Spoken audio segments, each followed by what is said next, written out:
Túto krásnu čapicu som dostal od Milady na Vianoce. Objednala mi ju na dobierku a myslím, že mi bude dlho pripomínať tieto krásne Vianoce. Tieto Vianoce však boli výnimočné niečím iným. Začali sme s Miladou spolu chatovať cez mobil. Poviem, čo bolo príčinou. Príčinou bolo to, že ja som troška taká skromná povaha. A kde sa dá ušetriť groš, ulejem ho. A rozhodol som sa, že budem šetriť na SMS-kových medzerách. A taktiež som napríklad, vtedy to prvýkrát zaznelo tak, keď som Milade písal Vianociam tú skladbu od Jozefa Dvorského Svet lásku má. A vynechal som medzery, aby som ušetril, pravda. A ona mi odpísala: Julo, jaký pak svetla? A Milada, bez medzery, žiadne svetla. Že svet lásku má. A on si povedal, že svetla skúma.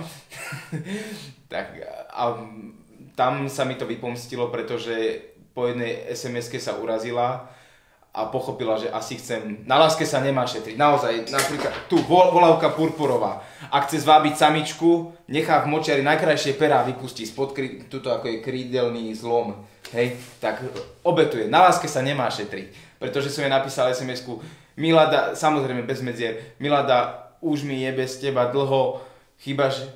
A potom som si povedal, nie. Četujem cez mobil, Webenvolk a môžem sa rozšupnúť, môžem rozpäť krídla toho pocitu, že vynechám medzeru, dve, a keď naozaj to tak srdce povie, ak to naozaj vnútri, tak ja ucítim aj riadok.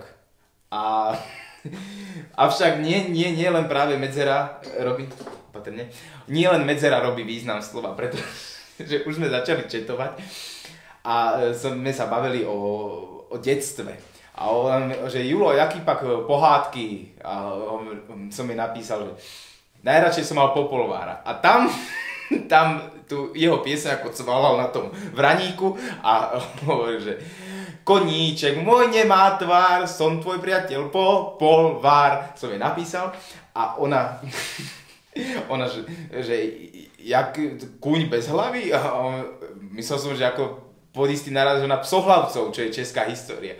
Ale že prečo nemá mať kôň hlavu? A že no nemá tvár.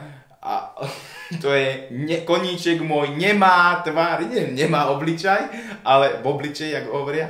Ale ja že koníček môj nemá, ako, že ľudského slova nepovie ten kôň. Že nemá tvár. No ako mi toto napísala, neostávalo mi nič iné, ako odpísať toto. Rofl, znamená to rolling on floor laughing. Čiže bávam sa po zemi od smiechu. Akože sa človek, že sa po zemi gúľa, v podstate je to taká zemegúľa smiechu. Už je nabitý.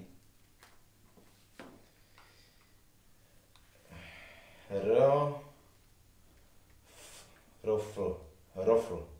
Váľam sa po zemi od smiechu.